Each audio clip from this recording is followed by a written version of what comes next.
Welcome back to another segment of Behind the Scenes of the Waltons.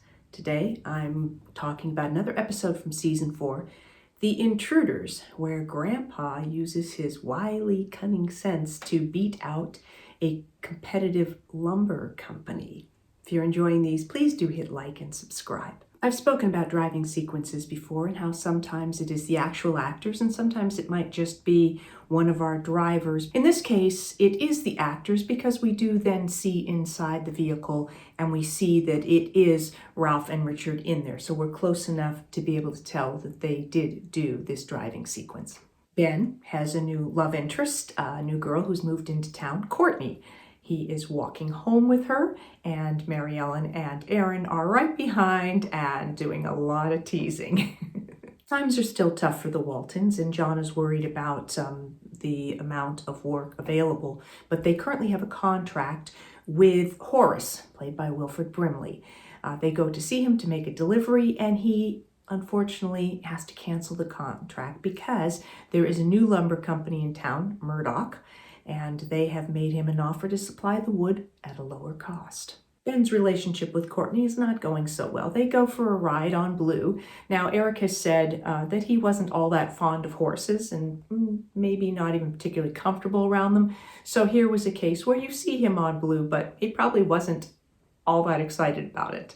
Shortly after that, Courtney is frustrated by the fact that Ben has all these siblings and he still, in her opinion, seems to be very caught up in childish things and isn't ready to have a more mature relationship, which she is interested in.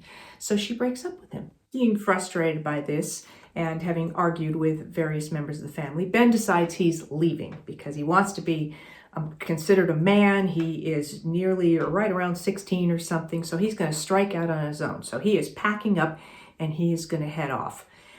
Olivia is very upset when she finds out that John has basically told Ben that he can go. And she feels that Ben is still too young and he doesn't really know how dangerous the world is and how tough it is out there. And John says, well, maybe it's time he found out. Of course, as soon as Ben leaves, a storm comes in. So Olivia has additional reason to be concerned about Ben out there. She doesn't know where he is, where he's gone. We see this stock footage of a sky storm. And then we see Olivia through that window that is by the radio. We've talked about that window a little bit. We were on the soundstage, so we were shooting through that window on the soundstage. So they would have created some sort of like a rain effect right there. This would have been actual water running down, and I expect it was in a bit of a sheet that then was dropping into some sort of catch. It didn't really rain on the soundstage, but we did drop enough water so that we had the sense of water outside the house. Feeling so upset about Ben being missing and not knowing where he is, and that John, she thinks, doesn't really care, she finally one day says, that's it, I'm going to find Ben. She and Grandma have been working in the kitchen, and Grandma's like, okay. And then after you see this lovely beat where the Grandma then decides, I'm going to. I'm gonna find Ben and bring him home where he belongs. Well, I'm going too.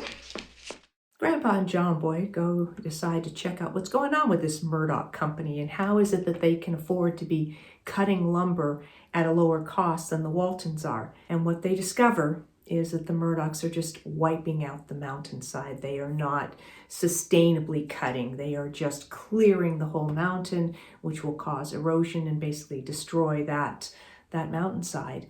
So they are very frustrated, Grandpa in particular, by the devastation that's happening there. Grandpa is once again sort of educating Jim Bob and Elizabeth about the land and about nature. And I felt that this scene was sort of ahead of its time in terms of messages that we are hearing more and more now. He's telling them about the soil and how long it takes to develop really good soil to grow trees and how it needs to be nurtured and fed.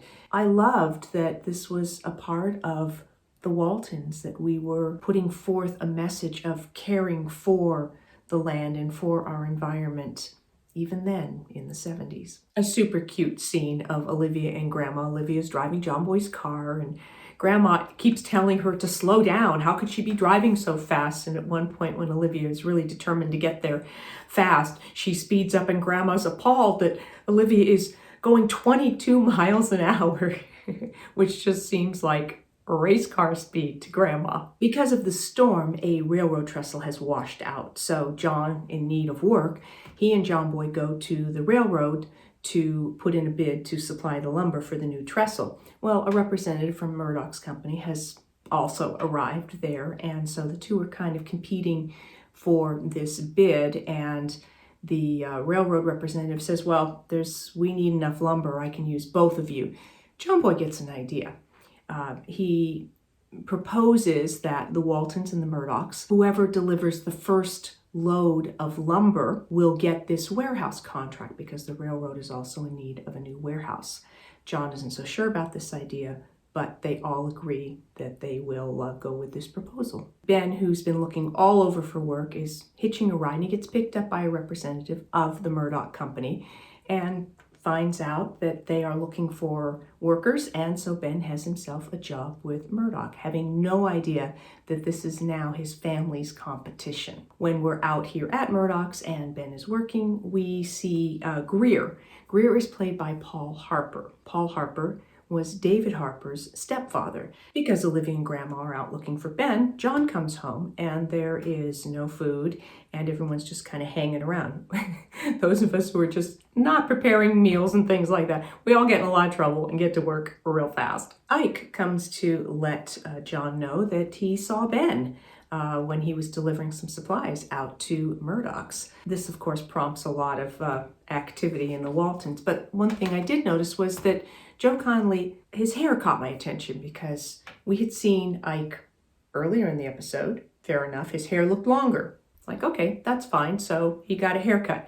But then we see him in a later scene and his hair is longer again. So clearly an example of the fact that we shot out of sequence, and for whatever reason, Joe got a haircut in the middle of the episode, which typically actors, we waited between episodes if anyone was going to get a haircut. So for whatever reason, Joe ended up with a haircut. As Ben is working, he suddenly finds out they are working in competition with his own family. So I love that before someone comes and tells Ben from the family that Ben has already, he's like, I'm sorry, I can't work. I can't work here. And he quits the job, even though he needs the job and the money, but his own conscience won't allow him to work in competition with his own family. Grandpa gets an idea, and he's at Ike's, and he is talking to Ike, and he sees that some men from Murdoch's are in there shooting pool, and he shares with Ike how he has this idea, this cunning idea, to beat the race for delivery of the lumber. And Ike's trying to shush Grandpa because he knows that the Murdochs are there, but Grandpa shares information about wanting this winch, these chains and things, and then he hurries off. And then we see the Murdoch men sharing, because they did hear this, so Grandpa's seed has been planted. Ben comes home, apologizes to Daddy, and gets to work helping his family do everything they can to win this contract. They have the truck all loaded up. The whole family has helped. They know that things are going to be tight in this race down the mountain, and John says he's not going to do anything dangerous racing down the mountain. Meanwhile, Grandpa has John Boy go and tell the Murdoch truck, who are out by the river, to move their truck, because this is like the Walton spot, because he has said they're going to float their lumber down the river, and this is where they're planning to load in, and the Murdoch truck is there and they refuse to move, and they're saving that spot. The Murdochs have built this raft and they have loaded up their lumber and they are floating it out to the river, and Geer calls to tell your grandpa to thank him for the tip, and they head off down, and now the race is on, and we intercut between the Walton truck driving down the hill, down the mountain, and the Murdoch raft trying to make it down the river, supposedly because they think this is going to be faster.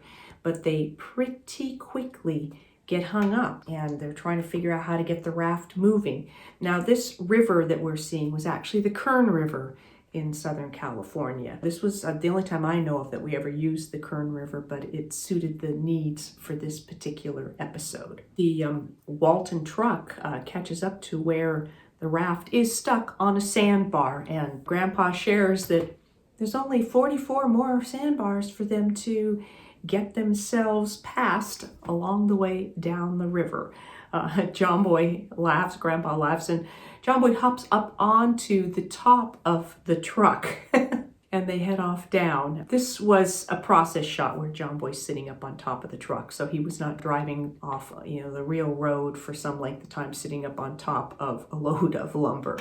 In the closing narration, we learn that in sort of tortoise and hare fashion, that Grandpa's scheme has worked, and he has outwitted Murdoch's, and they do arrive first. This episode was written by Seth Freeman, who went on to produce and write for numerous other television shows, including Lou Grant, for which he won multiple Emmy Awards.